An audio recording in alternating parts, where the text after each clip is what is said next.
அதைத்தான் கர்ம யோகம் என்று சொல்லுவது. ஹட யோகம். ஹ என்றால் பிரகிருதி, டா என்றால் அது மாயை. அதாவது இந்த மாயையான பிரகிருதியில் ஜீவசக்தியான வாயு அது வெளியில் வியாபிக்கும் போது தான் நமக்கு உலகம் என்கின்ற ஒரு அவஸ்தை இயல்பாகவே உண்டாகிறது. இந்த உலகம் என்கின்ற அவஸ்தை அது ஏற்கனவே உலகம் என்பது வெளியில இருக்கத்தான் செய்தது. ஈஸ்வரனுடைய இரண்டு நிலைமைகள்ல சகலத்துவம் நிஷ்கலத்துவம் என்ற தன்மையில உலகம் என்கின்ற நிலைமை இருக்கத்தான் செய்கிறது. ஆனால் அதை அறிந்து கொள்வதற்காக நம்மளுடைய ஜீவனை விரயம் செய்து நாம் வெளிப்படுகிறோம். அவரவர்களுக்கு இருக்கக்கூடிய அந்த உலகம் என்கின்ற ஒரு அவஸ்தை அதுதான் அவர்களுக்கு அது மாயையாகிறது. அதன் மூலம்தான் இந்த பிரகிருதியான இந்த உலகத்தை நம்மால் பார்க்க முடிகிறது. பிராணனாகிய சூரியன், நமக்குள் இருக்கக்கூடிய சூரியன் அது அபானனாக அது வெளியில் வியாபிக்கும் போது தான் அத்தகைய நிலை ஏற்படுகிறது. அப்ப அந்த பிராணனை அபானனாக விடாமல் அது உள்ளுக்குள்ளேயே நிலை நிறுத்துவதைத்தான் அது உண்மையான ஹட யோகம் என்ற ஒரு நிலைமையை அது பெற்று தருகிறது.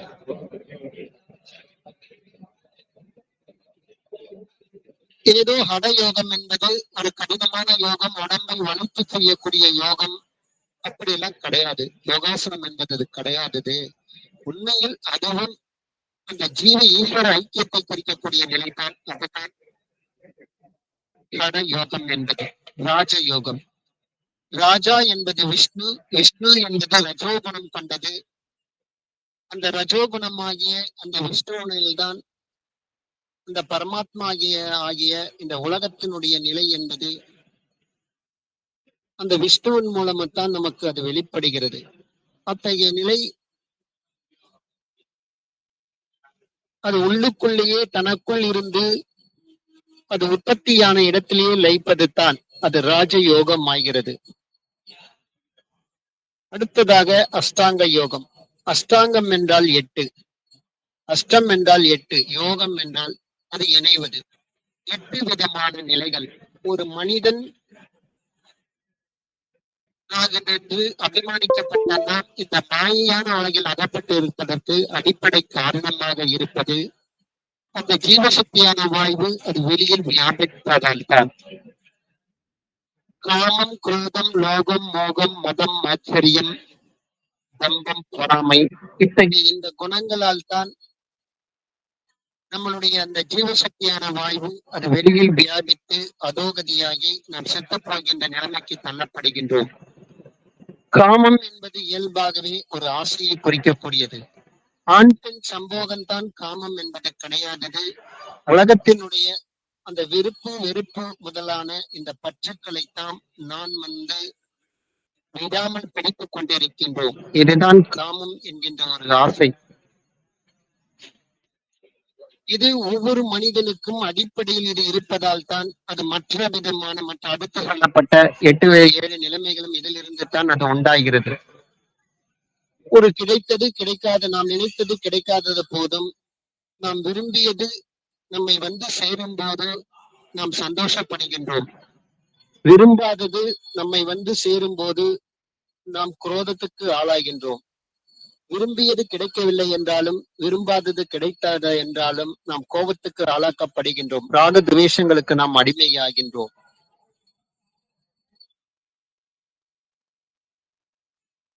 காமம், குரோதம், லோபம். லோபம் என்பது பேராசை. தேவையை விட அதிகமாக நாம் ஆசைப்படுவது.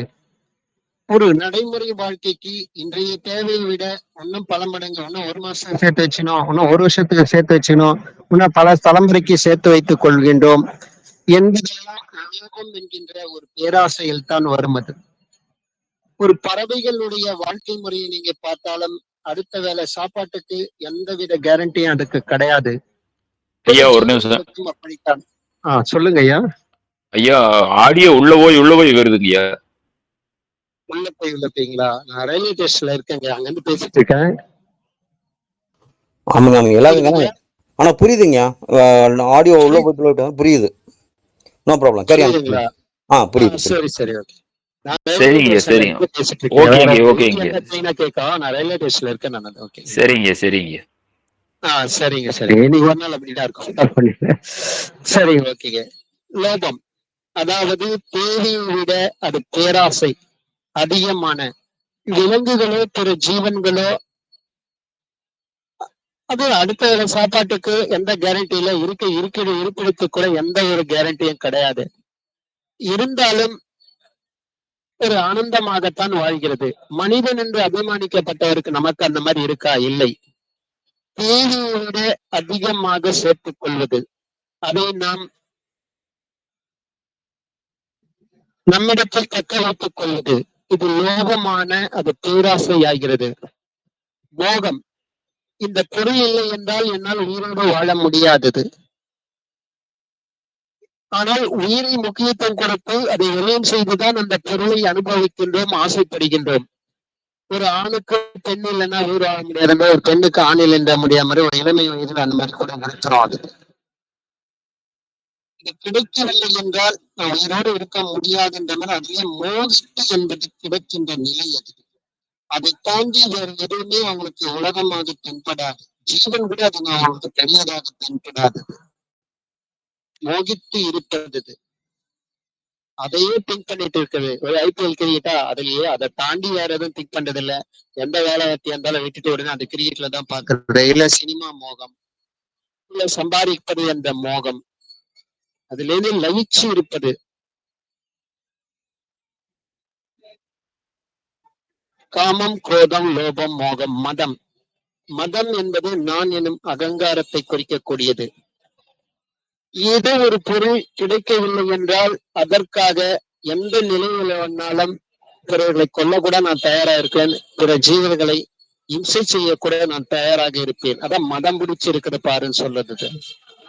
நான் என்னும் அகங்காரம் ஒரு தீவிரமாக இருப்பதைத்தான் அந்த மதம் என்று சொல்வது.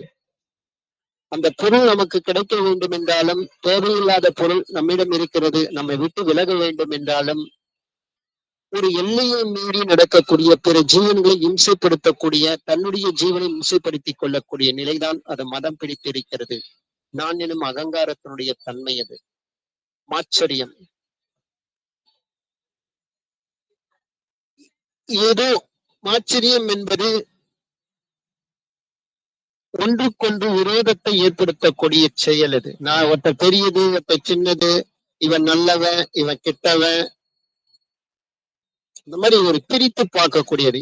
வெறுப்பு வெறுப்பு, எந்த ஒரு விஷயத்திலும் இன பாகுபாடு, இவன் உயர்ந்த ஜாதி, இவன் தாழ்ந்த ஜாதி, இவன் செல்வந்தன், இவன் பணக்காரன் என்ற மாதிரி அந்த மாச்சரிய பாவம் என்பது ஒன்றுக்கொன்று பகையை உண்டாக்கக்கூடிய நிலை. அது எதிர்த்தன்மையை உருவாக்கக்கூடிய நிலை.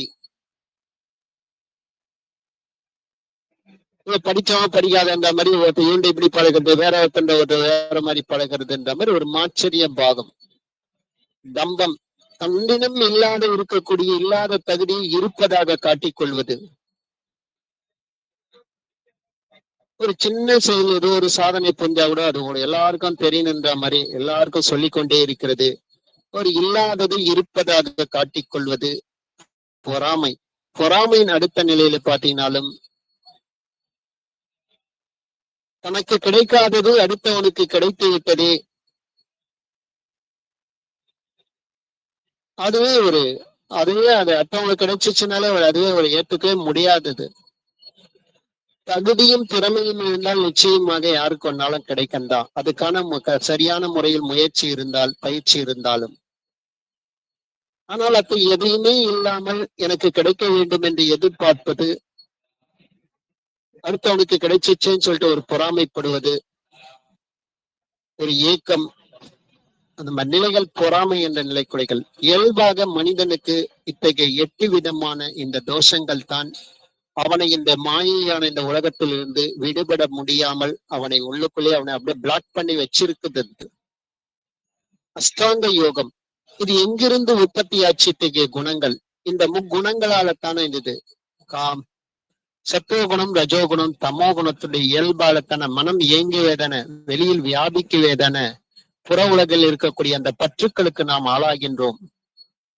அப்ப அதிலிருந்து அந்த குணங்கள் உற்பத்தியான இடத்திலேயே அந்த குணங்கள் அற்ற நிலைமைக்கு நாம் செல்லும் போது தான் ஜீவசக்தியான வாயு தான் இத்தகைய குணங்களாக மாறுகிறது. அத்தகைய மாற விடாமல் அதனுடைய உற்பத்தி ஸ்தானத்திலே நிலைநிறுத்துவது தான் அஷ்டாங்க யோகம். அப்ப கர்ம யோகம், அஷ்டாங்க யோகம், ராஜயோகம், ஹடயோகம், அப்ப யோகங்கள் எல்லாமே ஒண்ணுதான். ஒன்னுத்துடைய நிலையைத்தான், நீ ஜீவன் ஈஸ்வரனோடு ஐக்கியமாகக்கூடிய நிலையை பெற்றுத்தரக்கூடியது தான்.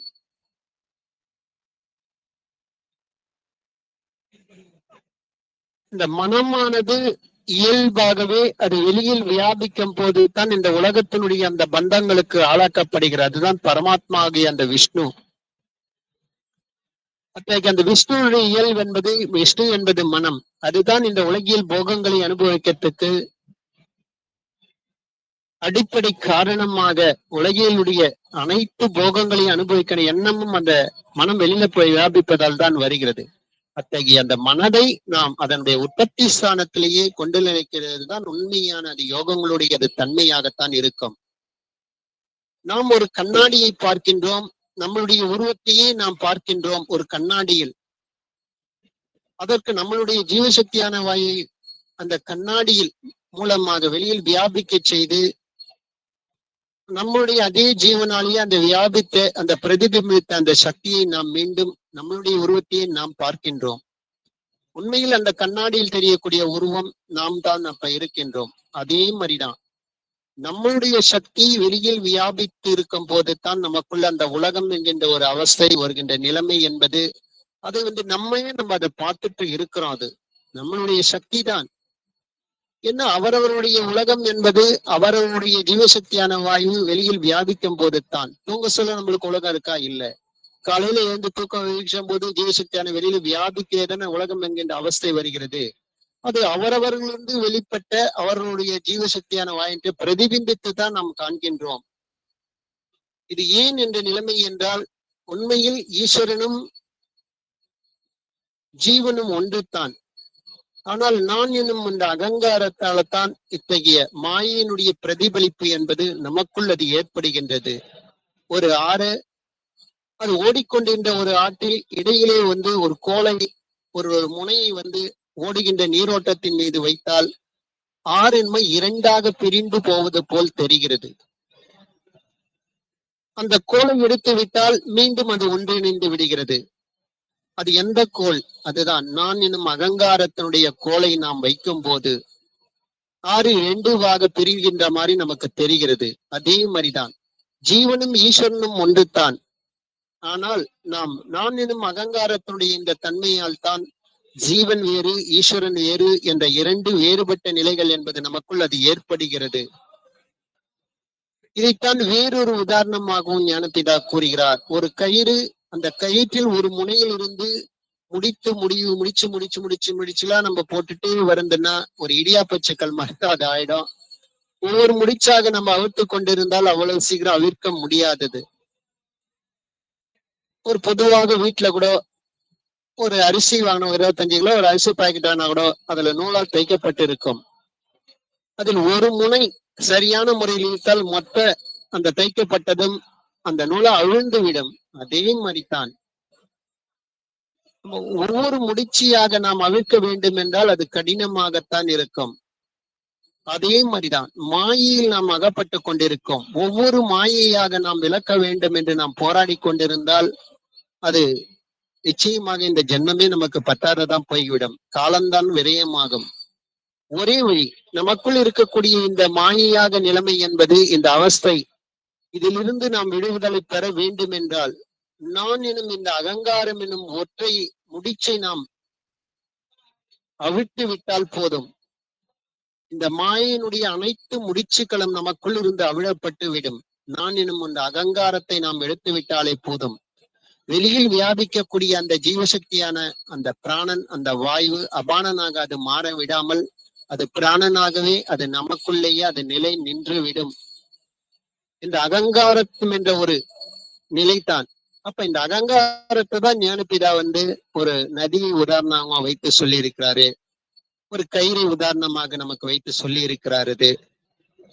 அப்ப அடிப்படையில இந்த அகங்காரத்தினுடைய இந்த தன்மையைத்தான் நாம் நீக்குவதற்குத்தான் இந்த யோகங்கள் என்பது நமக்கு சொல்லி கொடுப்பவையாக இருக்க வேண்டும். அப்ப எத்தனை யோகங்கள் நம்ம இருந்தாலும் இந்த உலகத்துல எல்லாமே நான் எனும் அகங்காரத்தை நீக்கினால் மட்டுமே அந்த யோகம் என்பது ஜீவன் ஈஸ்வரனோடு ஐக்கியமாகுவதற்கு ஒரு துணையாக இருக்கும். அப்ப அகங்காரம் எனும் கோலைத்தான் நாம் எடுக்க வேண்டும். இதைத்தான் யோகங்கள் என்பது குறிக்கின்றன. ஆனால் யோகங்களுக்கு பல்வேறு பெயர்கள் வருவதற்கான அடிப்படை காரணம் என்ன பார்த்தோன்னா, அது பல்வேறு காலநிலைகள்ல பல்வேறு பல தரப்பட்ட மக்கள், பல தரப்பட்ட இதுக்கு வழிகாட்டிய முன்னோர்கள். வேத இதிகாச புராணங்கள் பொய்யல்ல. அந்தந்த காலத்துக்கு ஏற்ற மாதிரி அந்தந்த காலத்தினுடைய மக்கள் வாழ்க்கை முறைக்கு சூழ்நிலைக்கு ஏற்ற மாதிரி, அவர்கள் பேசும் மொழிக்கு ஏற்ற மாதிரி, அவர்கள் வாழும் பிரதேசத்துக்கு ஏற்ற மாதிரி ஒவ்வொரு பல்வேறு வகையான பெயர்கள் என்பது சூட்டப்பட்டிருக்கின்றன. ஆனால் உண்மையில் அனைத்து யோகங்களுடைய நிலை என்பது ஜீவன் ஈஸ்வரனோடு ஐக்கியமாகக்கூடிய அந்த நிலைமையை பெற்று தருவது தான் என்பதுதான் இந்த அத்தியாயத்துல ஞானபிதா நமக்கு தெளிவுபடுத்துகிறார். அப்ப உண்மையில் நாம் யோகமாக வாழ வேண்டும் என்றால், ஜீவ ஈஸ்வரத்து ஐக்கிய நிலையோடு நாம் வாழ வேண்டும் என்றால், அகங்காரம் எனும் கோலை நாம் எடுத்தால் மட்டும்தான் யோகத்தினுடைய முழு பலனை நாம் பெற முடியும் என்பதைத்தான் நமக்கு இந்த அத்தியாயத்தின் மூலமாக ஞானபிதா எடுத்துரைக்கிறார். அத்தகைய நிலையை நாம் அனைவரும் பெற வேண்டும் என்று ஞானபிதாவை நாம் பிரார்த்திப்போம். அனைவருக்கும் ஆத்ம நமஸ்காரம்.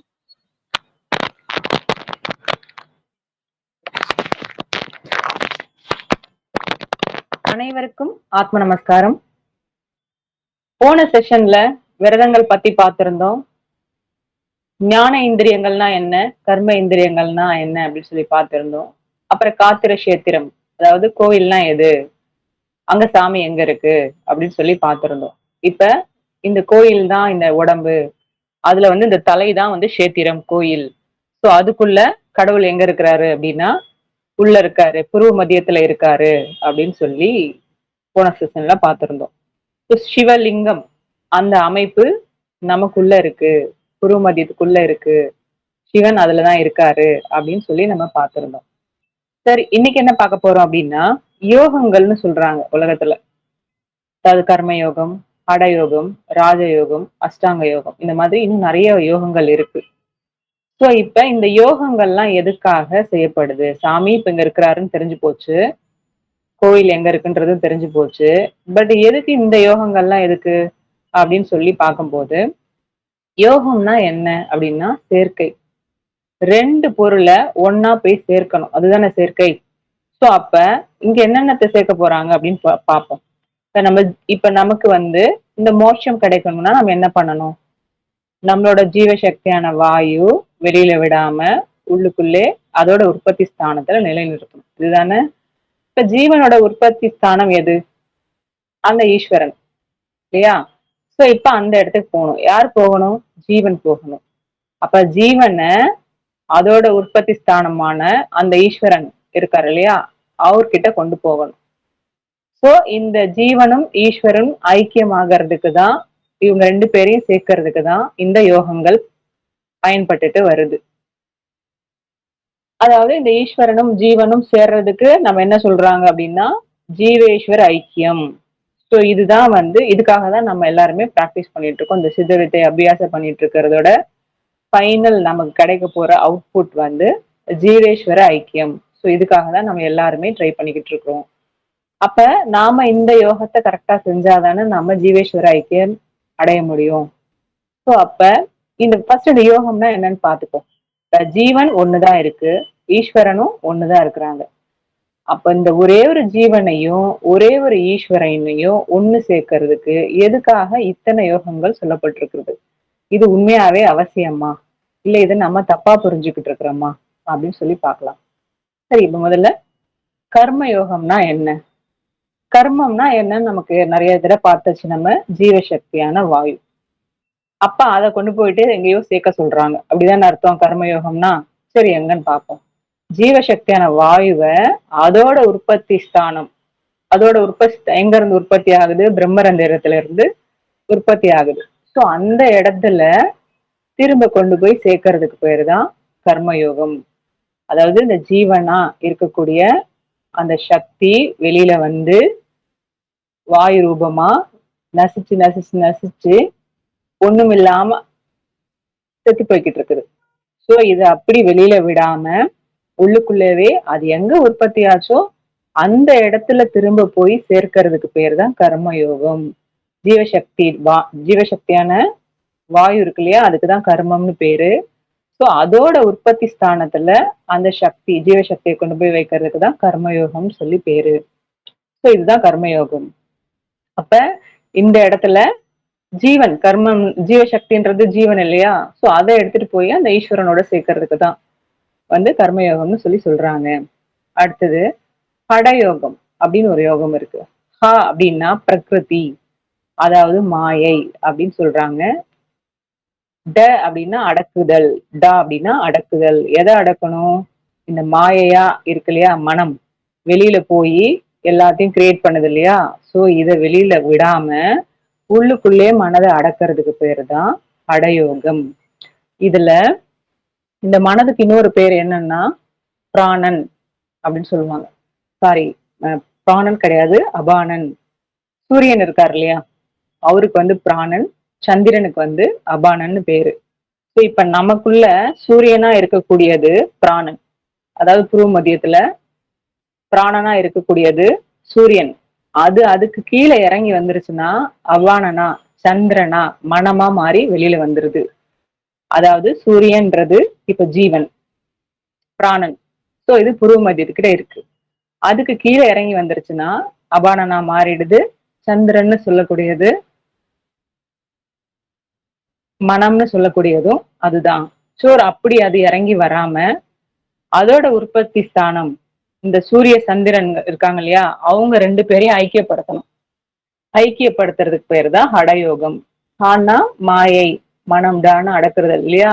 இப்ப இங்க யார அடக்கணும்னா இந்த பிராணனா இருக்கின்ற அந்த சூரியனையும் அபானனா இருக்கின்ற அந்த சந்திரனையும் ஒன்று சேர்க்கிறதுக்கு பேரு தான் ஹடயோகம். அடுத்தது ராஜயோகம். ரஜோகுணம்னு நம்ம ஏற்கனவே பார்த்திருக்கோம் இல்லையா. ரஜோகுணம் யாருக்கு இருக்கு? விஷ்ணுக்கு இருக்கு, மனம். விஷ்ணுனா யாரு? மனம். அப்ப இங்க ராஜ யோகம்ன்றது, ராஜ அப்படின்றது மனதை குறிக்குது, யோகம்ன்றது சேர்க்கை, மனதை போய் சேர்க்கணும். இப்ப எங்க போய் சேர்க்கணும்? இதில் ரஜோகுணமா இருக்கின்ற அந்த விஷ்ணுவில் இருக்கின்ற மனமாகும். அந்த மனசை கொண்டு போயிட்டு அது எங்க இருந்து உற்பத்தி ஆகுதோ அந்த இடத்துல போய் சேர்க்கறதுக்கு தான் இந்த ராஜயோகம். அதாவது மனம் தன்னுடைய உற்பத்தி ஸ்தானமாகிய புருவ மத்தியத்தில் சலனமில்லாமல், அதாவது அசையாமல் நிலை நிறுத்துவதற்காகவும் இந்த ராஜயோகம்னு சொல்லி சொல்வது. இப்ப மனசுதான் வெளியில போகுது இல்லையா, அந்த வெளியில போற மனச அதோட உற்பத்தி ஸ்தானம், மனமோட உற்பத்தி ஸ்தானம் அதாவது இருப்பிடம் எது அப்படின்னா புருவ மத்தியம். அந்த புருவ மத்தியத்துல போயிட்டு இந்த மனசை அசையாம நிறுத்த வைக்கணும். நிறுத்த வைக்கும் போது அந்த ராஜயோகம் மனம் போயிட்டு அங்க சேர்ந்துரும் அதோட உற்பத்தி இடத்துல. இதுதான் வந்து ராஜயோகம் அப்படின்னு சொல்லி சொல்றது. அடுத்தது இன்னொன்னு அஷ்டாங்க யோகம்னு இருக்கு. இந்த அஷ்டாங்க யோகம்னா என்ன? நமக்கு 8 குணங்கள் இருக்கு. காமம், குரோதம், லோபம், மோகம், மதம், மாச்சரியம், டம்பம், அசூயை, பொறாமை. சோ இது மாதிரி 8 குணங்கள் இருக்கு. இந்த 8 குணங்களால நம்மளுடைய ஜீவசக்தியான வாயு வெளியில போயிட்டு கொஞ்சம் கொஞ்சமா நசிச்சு செத்து போயிடுற அந்த நிலைமைக்கு வரும். சோ இந்த குணங்கள்லாம் இல்லாம ஜீவனை ஜீவனாவே அதோட உற்பத்தி ஸ்தானத்துல, அதாவது மேல் பாகத்துல அந்த ஈஸ்வரனோட போய் சேர்க்கறதுக்கு தான் இந்த அஷ்டாங்க யோகம் அப்படின்னு சொல்லி சொல்லப்படுது. அப்ப இது எல்லா யோகங்களுமே என்ன சொல்லுது? மனம் பிளஸ் ஜீவசக்தியான வாயு இது ரெண்டையும் அதோட உற்பத்தி ஸ்தானத்துல கொண்டு போய் நிறுத்தணும். அப்படி நிறுத்தும் போதுதான் அந்த சிவனோட சேர முடியும். அப்பதான் ஜீவ ஈஸ்வர ஐக்கியம் நடக்கும் அப்படின்னு சொல்றத இண்டிகேட் பண்றதுதான் இந்த யோகங்கள் எல்லாமே சொல்லப்பட்டு இருக்குது. இப்ப நமக்கு வந்து கண்ணாடி பாக்குறோம். கண்ணாடி முன்னாடி போய் நின்னா இப்ப என்ன தெரியும்? நமக்கு முன்னாடி என்ன கண்ணாடிக்கு முன்னாடி என்ன இருக்கோ அதுதானே தெரியும். இப்ப நம்ம போய் கண்ணாடிக்கு முன்னாடி நின்னா நாம தானே தெரியும். ஸோ அதே மாதிரிதான் இந்த உலகம் மனம் மாயை இல்லையா. இந்த மன மாயைன்ற கண்ணாடி வழியா இந்த உலகத்தை பார்க்கறதால அந்த உலகம் அந்த மனதாகிய கண்ணாடியில இருந்து தான் தோன்றுச்சு, ரிஃப்ளெக்ட் ஆகுது. என்ன இருக்கோ அதுதானே கண்ணாடியில தெரியும். ஸோ அப்ப மனசுல இவ்வளோ விஷயங்கள் இருக்கு, இந்த உலகம் உருவாகிற அளவுக்கு விஷயங்கள் இருக்கு. ஸோ அதனாலதான் நமக்கு அந்த மனக்கண்ணாடி வழியா பார்க்கறதாலதான் இந்த உலகம் நமக்கு தெரியுது. ஸோ அப்ப மனது அடங்கணும், அதோட உற்பத்தி ஸ்தானத்துல அடங்கணும் அப்படின்னு சொல்றாங்க. அதுக்கப்புறம் தண்ணீர் ஓடிக்கிட்டு இருக்குது. தண்ணீர் ஓடிட்டு இருக்கிற நடுவுல ஒரு கோல் அது போயிட்டு வச்சுன்னா என்ன ஆகும்னா, அந்த கோலுக்கு 2 சைடும் தண்ணி பிளவுபட்டு போற மாதிரி தெரியும், நமக்கு பார்த்திருக்கோம் இல்லையா? ஸோ உண்மையாவே அங்க தண்ணி பிளவுபட்டு போகுதா அப்படின்னு பார்த்தோம்னா, தண்ணி அங்க பிளவுபட்டு போகல. நீங்க உள்ள கோலை வச்சிருக்கீங்க, அதனால பிளவுபட்டு போற மாதிரி தோணுது. இது நீங்க கோலை எடுத்துட்டா அந்த தண்ணி மறுபடியும் ஒன்னாதான் போய்கிட்டு இருக்கும். ஸோ அப்ப அங்க தண்ணியில எந்த பிளவுமே நடக்கல, அது ஒன்னாதான் இருக்கு. நீங்க கோல் வச்சதாலதான் தண்ணி பிளவுபட்ட மாதிரி தெரியுது. ஸோ இது எதுக்காக சொல்லப்பட்டிருக்காங்க அப்படின்னா, இப்ப ஜீவனும் ஈஸ்வரனும் ஒண்ணுதான், இந்த தண்ணி மாதிரி ஒன்னாதான் இருக்கு. நடுவுல அகங்காரம்னு சொல்லக்கூடிய ஒரு கோல் அதுல வச்சதால என்ன ஆச்சு அப்படின்னா, ஜீவன் வேற சிவன் வேற அப்படின்னு சொல்லிட்டு நமக்கு தனித்தனியா தெரியுது. நாம தான் அந்த சிவன், நாம தான் அந்த ஜீவன். ஸோ இப்ப நம்ம இந்த ரெண்டுத்துக்கும் நடுவுல அகங்காரமான ஒரு கோல் இருக்கு. இந்த கோல் இருக்கிறதாலதான் சிவன் வேறையாவும் ஜீவன் வேறையாவும் நாம அது கூட போய் ஐக்கியமாகணும் அப்படின்லாம் சொல்லி நினைச்சிட்டு இருக்கோம் இல்லையா? ஸோ ரெண்டுமே ஒரே சக்தி தான், நடுவுல அகங்காரமான கோல் இருக்கு. ஸோ இந்த கோலை எடுக்கணும், எடுத்தாதான் ரெண்டும் ஒன்னு ஆகும். ஸோ அதுக்குதான் சாமி இன்னொரு ஊமை சொல்லியிருக்காரு. ஒரு கயிறு எடுத்துக்கிறோம், அந்த கயிறை முறுக்கி முறுக்கி முறுக்கி முறுக்கி வச்சுட்டே போயிட்டு லாஸ்டா ஒரு முடி போட்டுருவாங்க. போட்டுட்டா அந்த முடியெல்லாம் அவிழ்ந்து போகாம அப்படியே இருக்கும். ஸோ இப்ப அதே மாதிரிதான் நாம என்ன பண்ணிருக்கோம் அப்படின்னா, நல்ல அகங்காரமாகி முறுக்கி ஏறி ஏறி ஏறி ஏறி அப்படியே முறுக்கி இருக்கோம். நம்ம அந்த கயிறு மாதிரி முறுக்கி அகங்காரத்துல முறுக்கி இருக்கிறோம். ஸோ இப்படி இருக்கிற வரைக்கும் நமக்கு எல்லாமே தனித்தனியா தான் தெரியும். இருக்கிற ஜீவன்கள் எல்லாம் தனித்தனியா தான் தெரியும். இத பாக்குறது எல்லாமே வேற வேறதான் தெரியும். ஸோ அப்பா வந்து நிறைய தடவை சொல்லியிருக்காரு சாமி, இங்க இருக்கிறது எல்லா சிருஷ்டியும் ஒண்ணுதான், எல்லாத்துக்குள்ளயும் இருக்கிறதும் ஒரே சக்தி தான், வேற வேற இல்ல அப்படின்னு நிறைய தடவை சொல்லியாச்சு. ஆனா நமக்கு அதை உணர முடியல. அது உணர முடியாததாலதான் நமக்கு ஏதாவது சொல்லிட்டா கோவம் வந்துருது. அவங்க அதை பண்ணல, இவங்க இதை பண்ணல. அது நிறைய அந்த ராகத்வேஷங்கள், குரோதங்கள், கோபம் வருது, அழுக வருது, சோகம் வருது, துக்கம் வருது, சந்தோஷப்படுறோம்.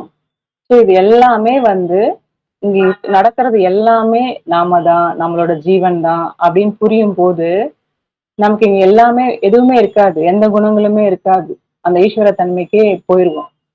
ஸோ இந்த தன்மைக்கு நம்ம போகணும்னா என்ன ஆகணும் அப்படின்னா, இங்க அகங்காரம்னு சொல்லக்கூடிய அந்த கோல், இந்த கயிறுல முடிச்சு போட்டு வச்சிருக்கோம் இல்லையா, அகங்காரம்னு சொல்லக்கூடிய அந்த முடிச்சு, அதை என்னைக்கு அவிழ்க்கிறோமோ அப்பதான் இது இங்க இருக்கிறது எல்லாமே ஒரே சக்தி தான், அது நம்மளோட சக்தி தான் அப்படின்னு சொல்லி நமக்கு புரிய வரும். அது வரைக்குமே நம்மளோட பார்வை, நம்ம பாக்குறது, நம்மளோட ஆக்டிவிட்டிஸ் எல்லாமே இங்க இருக்கிறது எல்லாமே தனித்தனி, இது ஒண்ணு கிடையாது அப்படின்னு சொல்லிதான் வெளியிலேயே அப்படிதான் நினைச்சிட்டு இருக்கோம், உள்ளேயும் அப்படிதான் நினைச்சிட்டு இருக்கோம். ஜீவன் வேற சிவன் வேற நினைச்சிட்டு இருக்கோம். ஆனா எல்லாம் ஒண்ணுதான்ன்றது நமக்கு எப்ப புரியும் அப்படின்னா, இந்த அகங்காரமான முடிச்சு அவிழணும், அந்த அகங்காரமான கோலை எடுக்கணும். இந்த மனம் கண்ணாடி வழியா பாக்குறோம் இல்லையா, இந்த உலகம் தெரியுது இல்லையா, அந்த கண்ணாடியும் போகணும், இருக்கக்கூடாது. ஸோ இதெல்லாம் நடக்கணும் அப்படின்னா என்ன பண்ணணும்? அபியாசம் பண்ணணும். எதை அபியாசம் பண்ணணும்? அக்ஷரா அபியாசம் பண்ணணும். ஸோ இதை பண்ணும்போது இங்க எதுவுமே நமக்கு வேற எதுவுமே தனித்தனியா அங்க எதுவுமே கிடையாது, நம்ம தான் எல்லாமேன்றது நமக்கு உணர முடியும் அப்படின்னு சொல்லி சாமி சொல்றாரு. ஸோ அப்ப இந்த ஜீவனையும் அந்த ஈஸ்வரனையும் ஐக்கியப்படுத்துறதுக்கு தான் இந்த எல்லா யோகங்களுமே.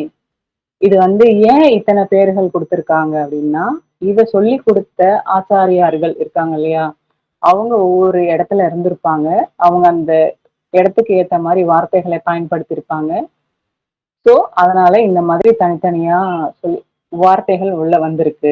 பட் இது எல்லாமே ஒரே யோகம்தான், ஒரே நிலைக்கு போறதுக்கு தான் சாமி இதை கொடுத்திருக்கிறாங்க அப்படின்னு சொல்லி சாமி இந்த அத்தியாயத்தை நிறைவு செய்கிறார். ஆத்ம நமஸ்காரம். உடம்பினுடைய சகலவிதமான பாகங்களிலும் பரவி எப்பொழுதும் விட்டு பிரியாமல் ஸ்நேகம், மோகம் முதலிய கெட்ட வழக்கங்களை உண்டாக்கி கொண்டிருக்கின்ற ராகத்து வேசாதிகளான விருப்பு வெறுப்பு எனும் பெரும் வியாதிகள் யார் ஒருவரால் வேறெத அறுக்கப்படுகிறதோ அந்த அசாதாரண வைத்தியருக்கே நமஸ்காரம்.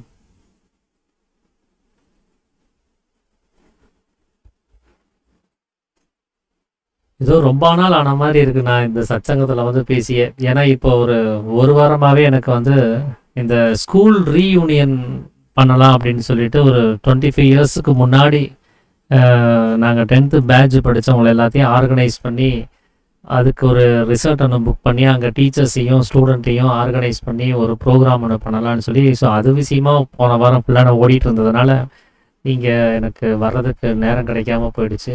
ஸோ சித்தவேதம் பற்றி நான் பேசியே ரொம்ப நாளான மாதிரியான ஒரு ஃபீலிங் இருக்குது. ஸோ மீண்டும் நம்ம தொடர்ந்து இதில் பயணம் சரியாக இருக்கும் இனிமேல் அப்படின்னு நான் நினைக்கிறேன். ஸோ நேற்றுக்கு வரைக்கும் நம்ம வந்து 16வது அத்தியாயத்தை வந்து கம்ப்ளீட் பண்ணியிருப்பாங்க. அங்கே நம்மளுடைய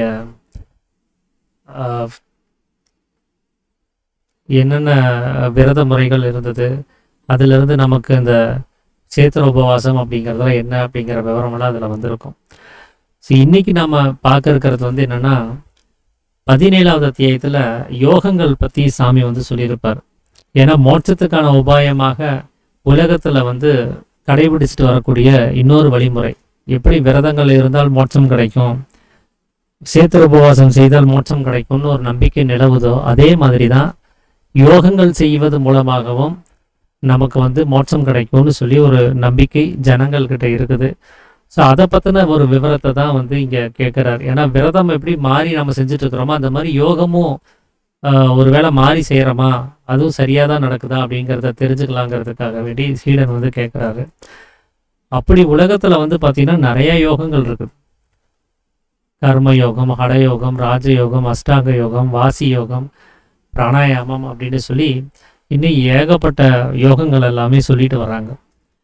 அதில் சாமி வந்து அதிகமானவரால் இங்கே வந்து கடைபிடிச்சிட்டு வரக்கூடிய ஒரு சில யோகத்தை வந்து உதாரணமாக அவர் வந்து சொல்கிறாரு. இது போல தான் மற்ற எல்லா யோகங்களும் அப்படின்னு நாம் புரிஞ்சுக்கிறதுக்காக.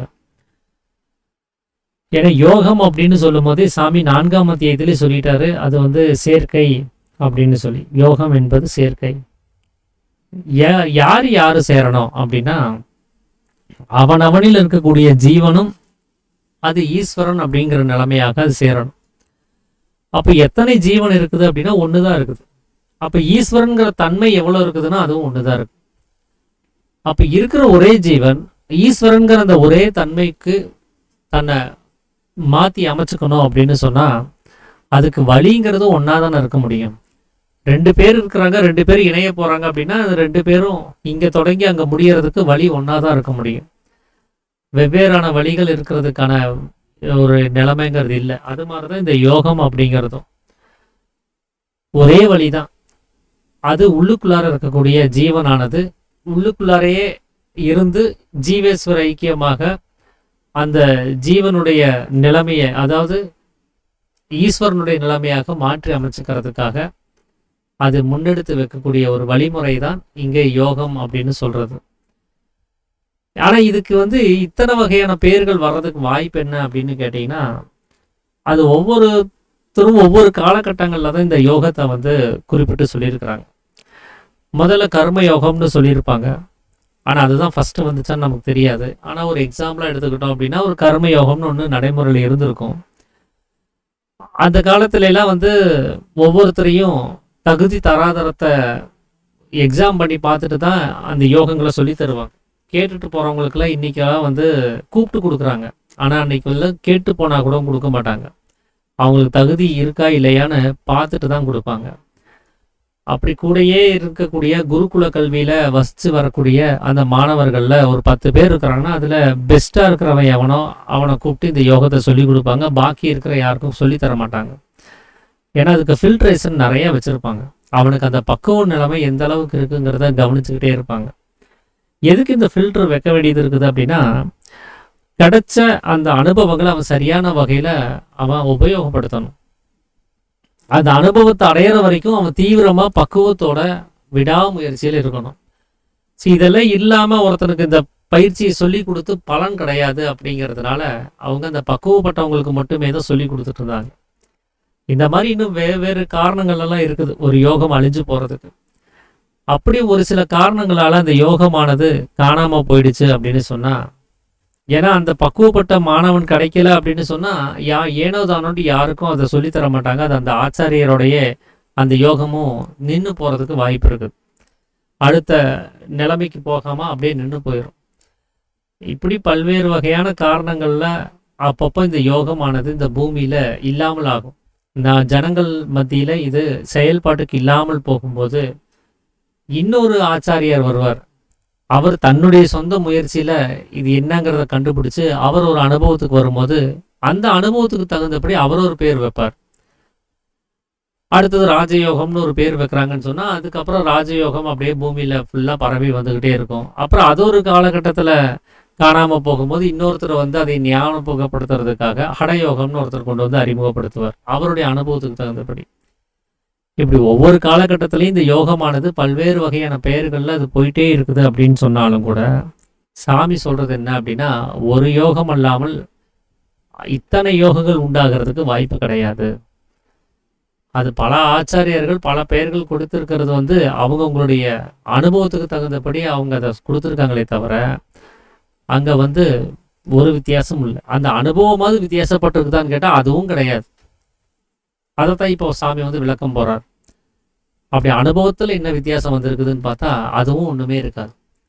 எப்படின்னா, இப்போ இந்த கர்மயோகம் அப்படின்னு எடுத்துட்டோம்னா, கர்மம் அப்படின்னா ஏற்கனவே சாமி வந்து 8ஆம் அத்தியாயத்திலே ஜீவசக்தியான வாயு அப்படிங்கிறது சொல்லியிருப்பார். யோகம் அப்படின்னா சேர்க்கை அப்படின்னு சொல்லியிருக்கிறார். அப்போ ஜீவசக்தியான வாயுவை கொண்டு போய் அதனுடைய உற்பத்தி ஸ்தானமாக இருக்கக்கூடிய பிரம்மரந்தரத்தில் கொண்டு போய் சேர்க்கிறதுக்கு பேர் தான் கர்மயோகம். இப்போ அந்த மாதிரி அவனவனில் வெளியில் போயிட்டு இருக்கக்கூடிய வாயுவானது அவன் வெளியில் போகாமல் அவனுடைய உற்பத்தி ஸ்தானத்திலே போய் ஐக்கியமாச்சு அப்படின்னு சொன்னால் அங்கே என்ன ஆகும் அப்படின்னு கேட்டால் அவனுக்கு வெளி அப்படிங்கிற அவஸ்தை இருக்காது. புருஷ பிரகிருதி அப்படின்னு சொல்லக்கூடிய சக்தியினுடைய சலனம் அப்படிங்கிறது அவனுக்கு இருக்காது. அவன் புருஷனாக உள்ளிலே ஐக்கியப்பட்ட நிலைமையில இருப்பான். அதுதான் ஜீவேஸ்வர ஐக்கியம்னு சொல்லக்கூடிய நிலைமை. அங்க ஜீவனானது களங்கம் இல்லாமல் இருக்கக்கூடிய நிலைமைக்கு வரும். அது கலங்கப்பட்டாதான் அதுக்கு பேர் ஜீவன். ஜீவன் கலங்கப்படலை அப்படின்னு சொன்னா அது பரிசுத்தம் ஆயிடுச்சுன்னு சொன்னா அது ஈஸ்வரன் அப்படிங்கிற நிலைமை ஆயிரும். அதனாலதான் ஜீவன் ஈஸ்வரன் ஆகிறது, ஈஸ்வரத்துவம் அடைஞ்சது அப்படின்னு சொல்றாங்க. அப்ப ஜீவேஸ்வர ஐக்கியம் அப்படின்னு சொல்லக்கூடிய நிலைமையை அது அடைஞ்சிருக்கும். அப்ப ஜீவேஸ்வர ஐக்கியமானது எதனால அப்படிங்கிறத அனுபவப்பட்ட ஒருத்தர் அவனுடைய வெளியில போகக்கூடிய ஜீவசக்தியான வாயு உள்ளுக்குள்ள அடங்கினதுனால தானே இது ஆச்சுன்னு சொல்லி இதுக்கு அதே பேரை சூட்டிட்டார். கர்மமா இருக்கக்கூடிய வாயு பிரம்மரந்தத்தில் சேர்ந்ததுனால இது கர்ம யோகம்னு பேரு அப்படின்னு சொல்லி அவர் அதை வச்சிட்டார். அடுத்ததா வேறொரு ஆச்சாரியர் வந்து இதே மாதிரியான பயிற்சி முறையை அவர் அனுபவிக்கும் போது அவருக்கு ஏற்பட்ட அனுபவத்துக்கு தகுந்தபடி இன்னொரு பேர் வைக்கிறார், ஹடயோகம் அப்படின்னு சொல்லி. அது எப்படியான ஒரு யோகம்னு உலகத்துல சொல்லி வராங்கன்னா இது ஒரு பலாத்காரமான யோகம்னு சொல்றாங்க. எப்படி அப்படின்னா, இந்த அவங்களுக்கு அந்த மனம் அடங்கிறதுக்கும் நான் அந்த ஒழுக்க முறையை கடைபிடிக்கிறதுக்கும் அவங்களே வருத்திக்குவாங்க. இந்த முடியெல்லாம் பிடிச்சி கையிலேயே பிச்சு வெளியில் வீசுவாங்க. இப்படி ஒரு பலாத்காரம் பண்ணி ஒரு யோகத்தை செய்யக்கூடியது அப்படின்னு சொல்லி அவங்க வந்து ஒரு கருத்து உலகத்தில் வச்சிருக்கிறாங்க. ஆனால் அது வந்து தப்பு. அந்த மாதிரியான கருத்து இதில் கிடையாது. இந்த ஹடயோகம் அப்படிங்கிறது உடம்பையும் மனசையும் வருத்தி செய்யக்கூடிய ஒரு யோக முறையே இது கிடையாது. இது ஹா அப்படின்னு சொன்னால் பிரகிருதி, அதாவது மாயை. டா அப்படின்னு சொன்னால் அடக்கிறது. இந்த மாயையாக வெளியில வந்திருக்கக்கூடிய சலனத்தை அவனுக்குள்ளாரே அடக்கி நிறுத்துறதுக்கு பேர் தான் ஹடயோகம் அப்படின்னு பேர். அப்படி அந்த வெளியில வரக்கூடிய மாயையானது எந்த வகையா வருது அப்படின்னா அபானனாக அது வெளியில வர்றதுனால தான். ஏன்னா பிராணன் அப்படிங்கிறது உள்ளுக்குள்ளார இருக்கிறது, அபானன் அப்படின்னா அது வெளியில வர்றது. இந்த பிராணனானது அபானனாக மாற்றமடையாமல் அது அப்படியே இருந்துருச்சுன்னு சொன்னா நமக்கு இந்த மாயைங்கிற சலனமே கிடையாது. இந்த மாயைங்கிற சலனம் உண்டாகிறதுக்கு முக்கியமான காரணமே நம்மளுடைய பிராணனானது அபானனாக மாற்றம் அடைஞ்சதுனால தான். ஸோ இதில் பிராணன் அப்படின்னு சொல்றது சூரியனாகவும் அபானன் அப்படின்னு சொல்றத சந்திரனாகவும் அவங்க குறிப்பிட்டு தான் சந்திர சூரியர்களை ஐக்கியப்படுத்துறது அப்படின்னு சொல்லி இதுக்கு ஒரு கருத்து கூட சொல்லுவாங்க.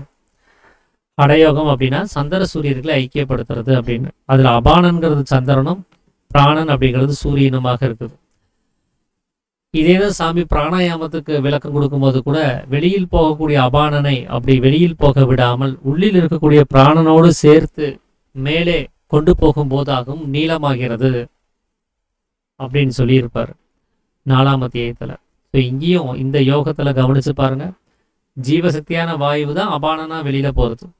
அப்படி அபானனா போகக்கூடிய அந்த சக்தியை வெளியில் போக விடாமல் தடுத்தோம் அப்படின்னு சொன்னால் அங்கே என்ன ஆகும்னா பிராணனானது உள்ளுக்குள்ளே நிலை பெற்று இருக்கும்.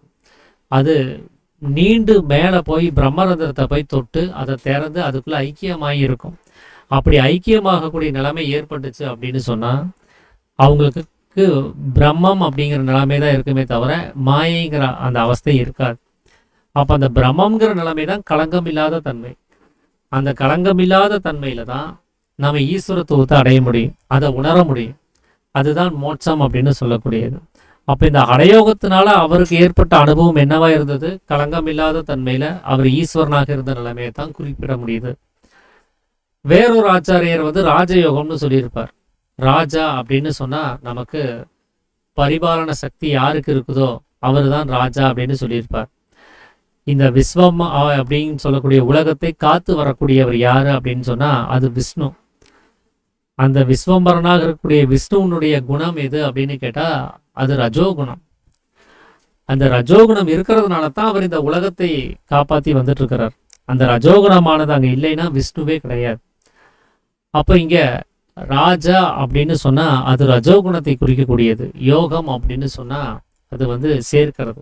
இந்த குணமே இல்லாத நிர்குணனாக இருந்த அந்த ஈஸ்வரத்துவமானது எப்போ சத்வகுணமாக கீழ்நிலை அடைஞ்சு அந்த சத்வகுணத்திலிருந்து ரஜோகுணம் உண்டாகி அது வெளியில வியாபிக்க ஆரம்பிச்சதோ அப்போதான் நமக்கு இங்க பந்தங்கள் அப்படிங்கிறது ஏற்பட்டது. அந்த பந்தங்கள்ல இருந்து நம்ம விடுதலை ஆகணும் அப்படின்னு சொன்னா அது வெளிப்புறமாக வந்த ரஜோகுணமாக இருக்கக்கூடிய மனமானது அதனுடைய உற்பத்தி ஸ்தானத்திலே கொண்டு போய் சேரும் பொழுதாகும் ராஜயோகம்ங்கிற நிலைமையானது உண்டாகுது. அப்போ மனம் உள்ளுக்குள்ளார போய் ஐக்கியம் ஆயிடுச்சுன்னு சொன்னா நமக்கு என்ன நிலைமை இருக்கும் அப்படின்னா வெளியில் இருக்கக்கூடிய எந்த அவஸ்தையும் பார்க்கவோ கேட்கவோ அறியவோ முடியாத நிலைமையில இருக்கும். அப்படி ஒரு முடியாத நிலைமையில இருக்கும்போது அது களங்கம் இல்லாத தன்மை, தூக்கத்தில் இருக்கக்கூடிய ஒரு தன்மையில இருக்கும். என்ன தூக்கம்ங்கிறது நம்மளுடைய முயற்சி இல்லாமல் வர்றதுனால அங்க என்ன நடக்குதுன்னு நமக்கு தெரியல.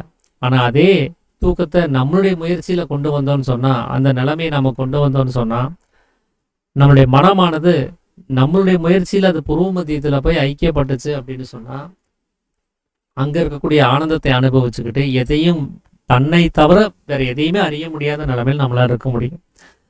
அப்ப நாம பரிசுத்த ஆத்மாவாக ஈஸ்வரனாக இருக்க முடியும். அப்ப இங்க மனமானது உள்ளுக்குள்ள அடங்குற அந்த நிலைமையை குறித்து சொல்லும் போது அது ராஜயோகம் அப்படின்னு சொல்றாங்க. ஸோ இதே மாதிரி இன்னொரு யோகம் கூட இருக்குது, அஷ்டாங்க யோகம் அப்படின்னு சொல்லி. அஷ்டம் அப்படின்னு சொன்னா 8 அப்படின்னு அர்த்தம். யோகம் அப்படின்னு சொன்னா சேர்க்கை. 8 வகையான துர்குணங்களை குறித்து நமக்கு சொல்லக்கூடியது இந்த யோகம். அதாவது நாம பிறந்ததுல இருந்து வெளியில இந்த மனசை வெளியில வியாபிக்க வச்சோம் அப்படின்னு சொன்னா அப்ப நம்மளுடைய இந்த துர்குணங்களானது வெளிப்பட ஆரம்பிக்குது. காமம், குரோதம், லோபம், மோகம், மதம், மாச்சரியம், டம்பம், அசூயை அப்படின்னு சொல்லக்கூடிய 8 வகையான குணங்கள். அது 8 வகையான குணங்கள் இருக்கிறதுனால நமக்கு அந்த பந்தங்களானது ஏற்படுது. சரி, இதே மாதிரி நல்ல குணங்களும் இருக்குமே, அன்பு, கருணை, பாசம், தயவு அப்படின்னு சொல்லி. அப்போ அதெல்லாமே அப்படின்னு கேட்டால் அதுவும் பந்தங்கள் தான். இது விரோதம் சார்ந்த பந்தமா இருக்குது, அது ஸ்நேகம் சார்ந்த பந்தமா இருக்குது. ஸோ இதை எல்லாத்துக்கும் அடிப்படை காரணம் என்ன அப்படின்னு கேட்டால் அகங்காரம் தான். இந்த அகங்காரம் விருத்தியாகும் போது தான் இந்த குணங்கள் எல்லாமே உண்டாகுது. மனம் அப்படிங்கிற ஒரு அவஸ்தையினால் இந்த குணங்கள் உண்டாக்கப்படுறது கிடையாது. ஏன்னா மனதினால இந்த குணங்கள் உண்டாகிறதா இருந்தால் பிறந்தப்பவே அந்த குழந்தைக்கு இந்த குணங்கள் வந்திருக்கும். பிறந்தப்பவே அது கோபப்பட்டிருக்கும். பிறந்தப்பவே மற்றவங்கள பார்த்து பொறாமப்பட்டிருக்கும். பிறந்தப்பவே நான் தான் அப்படிங்கிற கர்வத்தை அது அடைஞ்சிருக்கும். ஆனால் அது அடையலை. எப்போ அது அடையுது அப்படின்னா அகங்காரம் பூர்த்தியானதுக்கு அப்புறம் தான் இதெல்லாம் நடக்குது. அப்போ இந்த மொத்த குணாதிசயங்களினுடைய காரணம் யார் அப்படின்னா அகங்காரம். அந்த அகங்காரமானது எப்போ வெளியில வியாபிக்காமல் அது உள்ளுக்குள்ளாரே ஐக்கியமாகுதோ அப்போ இந்த குணங்களும் உள்ளுக்குள்ளாரே ஐக்கியமாகும். தூங்கும்போது பாருங்க அகங்காரமே இல்லை. நம்ம யாரையும் நினைக்கிறது இல்லை, யாரையும் பொறாமப்படுறது இல்லை, யாரை பார்த்து கோபப்படுறது கிடையாது, யாரையும் விரோதிக்கிறது கிடையாது. நாம் அகங்காரம் வெளிப்படும் போது தான் இத்தனை குணங்களும் ஏதாவது ஒரு வகையில் வந்துக்கிட்டே இருக்குது. அப்போது நம்ம மேலே சொன்ன எல்லா நிலைமைகளும் வெளியில் வராமல் அந்த அகங்காரம் உள்ளுக்குள்ளார இருந்தால் இதுக்கு எந்த ஒரு பிரச்சனையும் இல்லை. அப்போ அகங்காரமானது அதனுடைய உற்பத்தி ஸ்தானமாக இருக்கக்கூடிய அந்த நிலைமையில போய் சேருகிற அந்த சமயத்தை தான் அஷ்டாங்க யோகம்னு சொல்கிறது. அப்போ முதல்ல சொன்ன யோகத்தில் ஜீவசக்தியான வாயு உள்ளுக்குள்ளே போய் அடங்குது. ரெண்டாவது சொன்ன யோகத்தில் இந்த அபானனாக வெளியில் போகக்கூடிய அந்த நிலைமையானது உள்ளுக்குள்ளார போய் ஐக்கியமாகுது. மூணாவது மனம் போய் உள்ளுக்குள்ள ஐக்கியமாகுது. நாலாவது அகங்காரம் போய் உள்ளுக்குள்ள ஐக்கியமாகுது. இப்படி இதெல்லாமே அவங்கவுங்க அனுபவிச்ச விஷயத்தை வச்சு பார்க்கும்போது என்ன ஐக்கியமாகுதோ அதுக்கு தகுந்தபடி ஒரு பேரை சுட்டிட்டாங்க. ஆனால் பலன் வரும்போது இந்த 4 நிலைமைகளும் உள்ளுக்குள்ளார வெவ்வேறு விதமாக அது உள்ளுக்குள்ள ஐக்கியமானாலும் கூட அதனால கிடைக்கக்கூடிய பலன் என்னவாக இருக்குது அப்படின்னா களங்கமில்லாத தன்மை, ஈஸ்வரத்தன்மை, நிர்குணன், நிரீஸ்வரன் அப்படிங்கிற அதாவது நிர் அகங்காரன் அப்படின்னு சொல்லக்கூடிய நிலைமையில தான் நாம அங்கே இருக்க வேண்டியதாக இருக்குது. அப்போ இந்த யோகங்களுடைய எல்லா பலனுமே ஒரே விஷயத்தை தான் குறிக்குது. அதனால தான் சாமி சொன்னார், ஒரே யோகம் அல்லாமல் வெவ்வேறு வகையான யோகங்கள் இருக்கிறதுக்கு வாய்ப்புங்கிறது இல்லை, வழி ஒன்று தான் அப்படின்னு ஒரு பேர் வருது. இப்போ இது இந்த 4 யோகங்களுடைய மொத்த பலனே என்னவா இருக்குது அப்படின்னா ஜீவேஸ்வர ஐக்கியமாக இருக்குது அப்படிங்கிறத நம்ம புரிஞ்சுக்க வேண்டியதாக இருக்குது. அதுதான் களங்கமில்லாத தன்மைன்னு. இப்போ இதில் இன்னொரு சந்தேகம் கூட வரலாம். 10ஆம் அத்தியாயத்தை பற்றி சாமி சொல்லும் போதே தரிசு நிலமாகட்டும், அதில் நிரப்பப்பட்ட ஜலமாகட்டும், அந்த ஜலத்திலிருந்து வந்த அலையாகட்டும், அந்த அலையிலிருந்து வந்த நுரையாகட்டும், அதிலிருந்து வந்த நீர்க்குமிழிகளாகட்டும், இப்படி இது எல்லாமே ஒரே பொருள் அல்லாமல் வெவ்வேறு பொருள் கிடையாது. அதனுடைய குணத்துக்கும் அதனுடைய தொழில்களுக்கும் அடிப்படையில் வச்சு தான் எல்லா பெயர்களும் வைக்கப்பட்டிருக்குது அப்படின்னு சொல்லியிருந்தார். ஆனால் இப்போ இங்கே என்ன சொல்ல வேண்டியதாக இருக்குது, ஜீவன் ஈஸ்வரனோட ஐக்கியமாகுதுன்னு சொன்னால் ஜீவன் ஒரு அவஸ்தை இருக்குது, ஈஸ்வரன் இன்னொரு அவஸ்தை இருக்குது. இந்த ரெண்டும் சேர வேண்டியது இருக்குதுங்கிற ஒரு அர்த்தம் ஏற்படுது இல்லையா? ஸோ அதை பற்றின ஒரு விளக்கத்தையும் சாமி கொடுத்துருப்பார். ஜீவன் ஈஸ்வரன் அப்படிங்கிறது 2 கிடையாது, 2 ஒன்று தான். எப்படின்னா ஈஸ்வரன் அப்படிங்கிறது அந்த சக்தியானது மேல் பாகத்திலேயே கீழ்நிலை அடையாமல் அது மேலேயே இருக்கக்கூடிய ஒரு நிலைமை. ஜீவன் அப்படிங்கிறது அந்த மேல்நிலையில் இருந்த சக்தியானது அது கீழ்முகமாக இறங்கி நடனம் செஞ்சு கொண்டு இருக்கக்கூடிய அந்த நிலைமை. அப்போ இந்த நிலைமையானது எப்படி கீழ்முகமாக அடைஞ்சது அப்படின்னு சொன்னால் அது வாயு ரூபமாக அது மாற்றம் அடைஞ்சதுனால தான். வெறும் ஆகாசமாக அது வெளிங்கிற அவஸ்தையை உண்டாக்கி அந்த வெளிங்கிற ஆகாசத்திலிருந்து வாயுவாக அது எப்போ சலனப்பட ஆரம்பிச்சதோ அப்போ இருந்து தான் அந்த ஜீவனாகவும் அந்த வாயுவானது வெளிமுகமாக வியாபிக்க ஆரம்பிக்கும் போது அது மனமாகவும் அது மேலும் அது சலனப்படும் போது அதுக்கு அகங்காரமாகவுமா பல பிம்பங்கள் அங்கே ஏற்பட ஆரம்பிக்குது.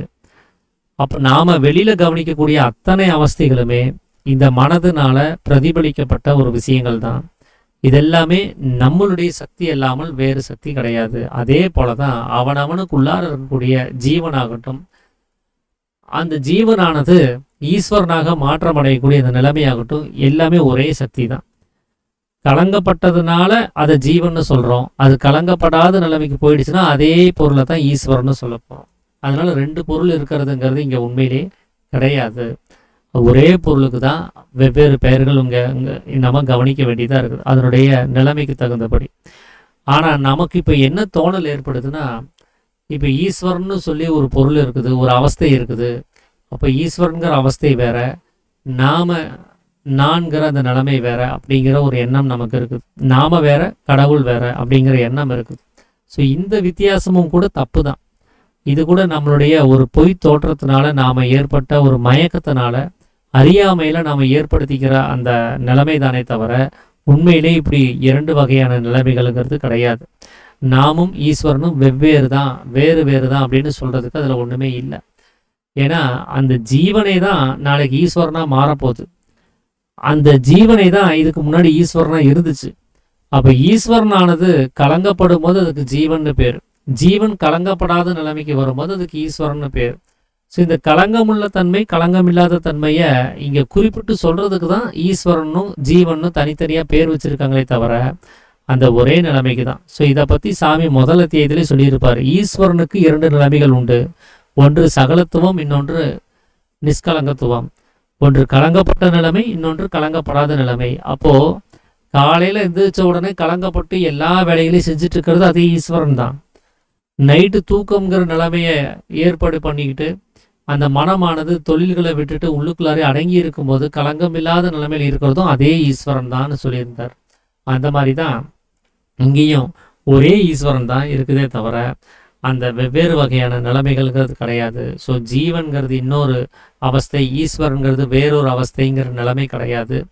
இங்கே இருப்பது ஒன்று தான் அப்படிங்கிறதையும் சாமி சொல்கிறார். ஸோ இது 2 வகையான தோற்றமாக நமக்கு உண்டாகிறதுக்கு காரணம் என்ன அப்படின்னா அது அகங்காரம் அப்படிங்கிற நிலைமை இருக்கிறதுனால தான். இந்த நான்கிற அவஸ்தை இருக்கிறதுனால தான் நான் என்றும் தான் என்றும் வெவ்வேறாக ஒரு தோற்றத்தை அது ஏற்படுத்தி இருக்குது. ஒரு வாய்க்காலில் தண்ணி போகும்போது குறுக்க ஒரு குச்சியை கொண்டு போய் வச்சோன்னு சொன்னால் அந்த தண்ணியினுடைய போக்குவரத்துக்கு தடை ஏற்படும் போது அந்த தண்ணி 2ஆக பிளவுபட்டு போகிறத நம்மளால் பார்க்க முடியும். ஆனால் உண்மையிலே அது 2ஆக பிளவுபடலை. அது பிளவுபட்ட மாதிரி ஒரு தோற்றத்தை அந்த கோல் செஞ்சு கொடுத்துருக்குது. அந்த தடை ஏற்பட்டதுனால 2ஆக பிளந்து போகிற மாதிரி தெரியுது. அந்த கோலை எடுத்துட்டோன்னா அது ஒன்றா கூடிரும்.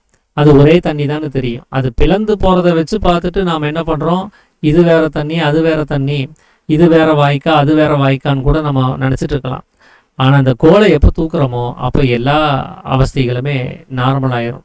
இப்படி தான் சாமி இன்னொரு உலகம்ங்கிற அவஸ்தையில் கூட ஏற்பட்டிருக்கக்கூடிய பந்தத்தை பற்றி இதே மாதிரியே சொல்லியிருப்பார். ஒரு சாக்கு மூட்டையை உதாரணமாக வச்சு நாம் இந்த வெளியில் இருக்கக்கூடிய உலகத்தில் பலதரப்பட்ட பலகைகளை கட்டி பிடிச்சிட்ருக்குறோம்.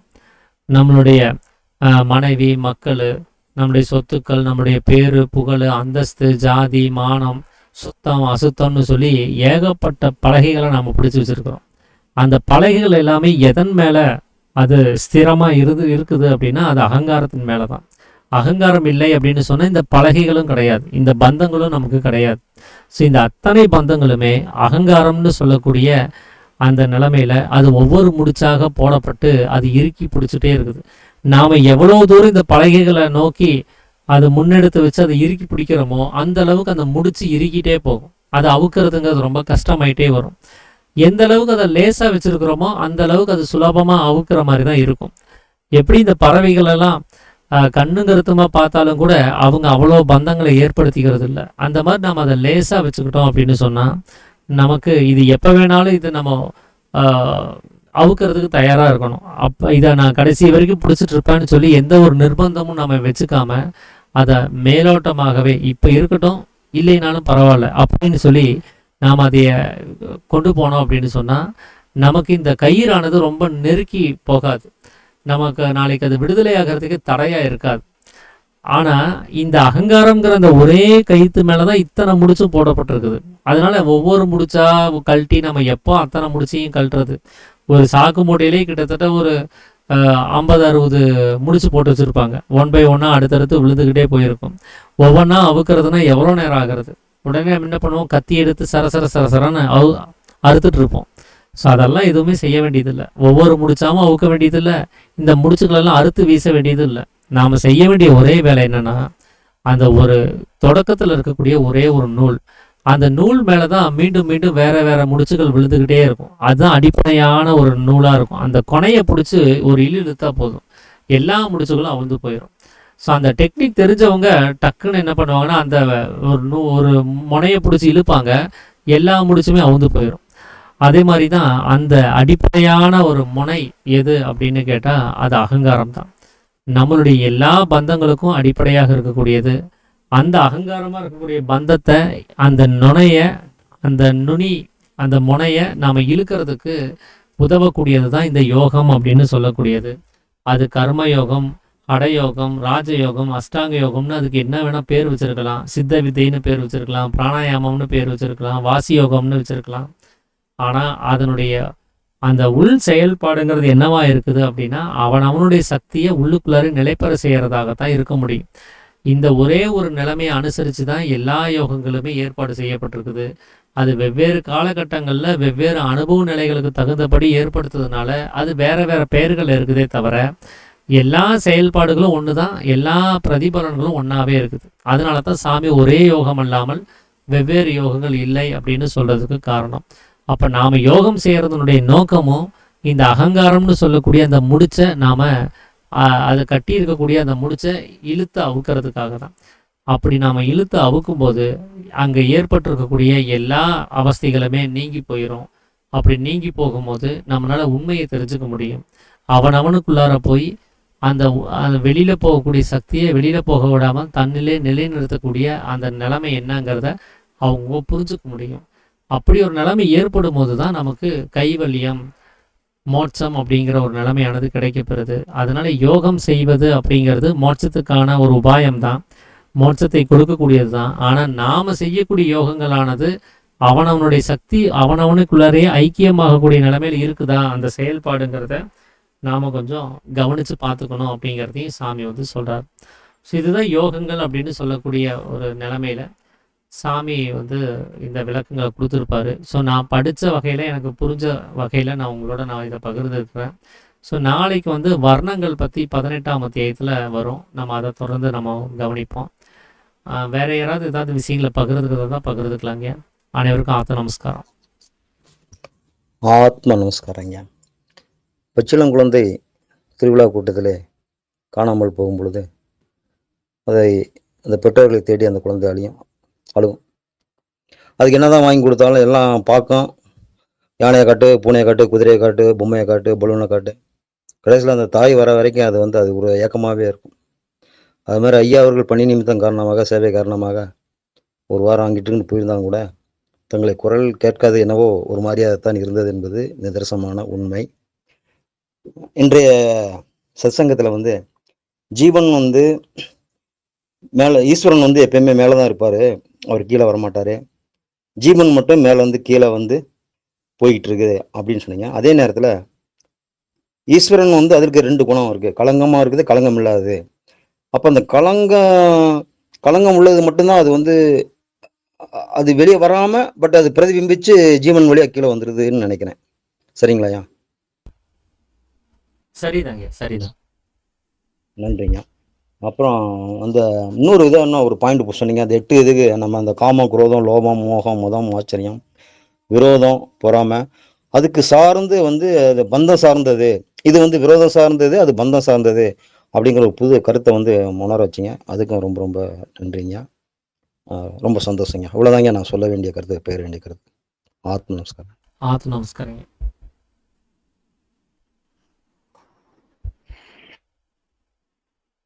சரிங்க, அப்போ நிறைவு பண்ணிடலாங்களா? இந்த கேள்வி இல்லைன்னா நிறைவு பண்ணிடலாங்க ப்ளீஸ். சரிங்க, அப்போ நாம் இந்த உபதேசத்தை வாங்கும்போது ஒரு சத்திய வாசகத்தை முன்னெடுத்து வச்சு வாங்கியிருப்போம். நான் இன்று முதல் மனதாலும் வாக்காலும் கர்மத்தாலும் சத்தியத்துக்கு விரோதமாக யாதொன்றும் செய்ய மாட்டோம், நிரபராதியானே நான் ஆத்மாவே சாட்சின்னு சொல்லி. ஸோ இந்த வாசகத்தினுடைய நோக்கமே என்ன அப்படின்னா, ஈஸ்வரன் அப்படின்னு சொல்லக்கூடியது யாருங்கிறத நாம் புரிஞ்சுக்கிட்டோம், சித்தவேதம் படித்து தெரிஞ்சுக்கிட்டோம். அப்போ இதுதான் ஈஸ்வரன்னு தெரிஞ்சதுக்கப்புறம் அந்த ஈஸ்வரனை சேவிக்கிறது தான் நம்மளுடைய முக்கியமான ஒரு வேலையாக இருக்க முடியும். அதை விட்டுட்டு வெளியில் இருக்கக்கூடிய விஷயங்களுக்கு நம்ம முக்கியத்துவம் கொடுத்துட்ருக்குறோன்னு சொன்னால் அந்த ஈஸ்வரனை நம்ம அதோகதியாக்கி வெளியில் போய் நசிய விடுறதுக்கு தான் வாய்ப்பை ஏற்படுத்துகிறோம். அப்போ ஈஸ்வரன் எங்கே இருக்கிறாருன்னு இப்போ தெரிஞ்சு போச்சு, எப்படி இருக்கிறாருன்னு தெரிஞ்சு போச்சு, அவரை நமக்குள்ளாரே நிலைநிறுத்தி வைக்கிறது எப்படின்னு தெரிஞ்சு போச்சு. ஆனால் எல்லாமே தெரிஞ்சுக்கிட்டு அதை நம்ம செயல்படுத்தாமல் விட்டுறக்கூடாது அப்படிங்கிறதுக்காக தான் இந்த சத்தியவாசமே நம்ம செஞ்சு கொடுத்துருக்குறோம். என்னுடைய ஈஸ்வர சக்தியானது அது மனதுனால ஒரு சிந்தனை செய்கிறதுனால அது வெளியில் போய் தீர்றதாக இருந்தாலும் சரி, இல்லை சப்த ரூபமாக அது அகங்காரமாக வெளியில் போய் தீர்றதாக இருந்தாலும் சரி, இல்லை வாயுவாக கர்மமாக இருக்கக்கூடிய வாயுவாக கண்ணு, காது, மூக்கு, வாய், தோல் அப்படிங்கிற புலன்கள் வழியாக அது வெளியில் போகக்கூடிய அந்த ஜீவனாக இருந்தாலும் சரி, இப்படி எந்த வகையிலையும் அதை வெளியில் போக விடாமல் எல்லா வகையிலையும் அதை நான் உட்கொள்ளக்கூடிய அந்த சேவிக்கக்கூடிய அந்த நிலைமையை நான் எப்போவுமே செய்வேன் அப்படின்ட்டு தான் இந்த வாசகத்தை நம்ம செஞ்சு கொடுத்துருக்குறோம். இந்த பிராமி செஞ்சு கொடுத்ததுனால தான் நமக்கு இந்த வித்தையே கொடுத்தாங்க. இல்லைன்னா பிராமி செய்ய மாட்டேன்னு சொல்லியிருந்தா வித்தையை நமக்கு கொடுத்துருக்க மாட்டாங்க. அப்போ நாம் இந்த வித்தை எதை கொடுத்து வாங்கியிருக்கிறோம் அப்படின்னா நம்மளுடைய சத்திய பிரமாணத்தை கொடுத்து தான் இதை வாங்கியிருக்கிறோம். ஸோ நாம் அந்த சத்திய பிரமாணத்தை எந்த அளவுக்கு அது காப்பாற்றுறோமோ அந்த அளவுக்கு இந்த வித்தையானது உள்முகத்தில் நல்லா வேலை செய்யும். அதனுடைய பிரதிபலனை நமக்கு அதிக அளவில் கொடுக்கும். ஸோ இதை நாம் என்றைக்குமே ஞாபகத்தில் வச்சுக்கணும். அதை என்றைக்குமே மறந்துடக்கூடாது. நம்ம செஞ்சு கொடுத்துருக்கூடிய சத்திய பிரமாணத்துக்கு உண்மையாக இருக்கிறோம் அப்படிங்கிற பட்சத்தில் அந்த வித்தையினுடைய பலனானது நமக்கு கிடைக்காம போகிறது கிடையாது. இன்னும் எவ்வளோ தூரம் நம்மளுடைய ஃபுல்ஃபில்மெண்ட்டை கொடுக்க முடியுமோ, பாலசுப்ரமணியை அடிக்கடி சொல்லுவார், 100% நம்மளுடைய அந்த முயற்சியை அதில் செய்யணும்னு சொல்லுவார். எனக்கு 100% அப்படிங்கிறது எவ்வளோ மணி நேரம், அந்த 100%த்தில் நாம் முழுவதும் கொடுக்கறதுக்கு தயாராக இருக்கணும். அப்போ ஒரு சிலருக்கு 5 மணிக்கே வேலை முடிஞ்சிடும், ஒரு சிலருக்கு 12 மணி ஆகும். ஸோ அவங்களுடைய 100%ங்கிறது என்ன, எவ்வளோ வரைக்கும் நம்மளால் கொடுக்க முடியுமோ அதை உண்மையாக கொடுக்கணும். ஸோ அந்தளவுக்கு நாம் அந்த வாசகத்துக்கு உண்மையாக இருந்தோம் அப்படின்னு சொன்னால் அதனுடைய பிரதிபலனானது அது நமக்கு அதிக அளவில் கிடைக்கும் அப்படிங்கிறதையும் இந்த நேரத்தில் நம்ம எல்லாத்துக்கும் நான் நினைவுபடுத்திக்கணும்னு நினைக்கிறேன். ஸோ நாளைக்கு நம்ம சித்தவேதத்தினுடைய பகுதிகளை தொடர்ந்து கவனிப்போம். அனைவருக்கும் ஆத்ம நமஸ்காரங்க. அனைவருக்கும் ஆத்ம நமஸ்காரங்க.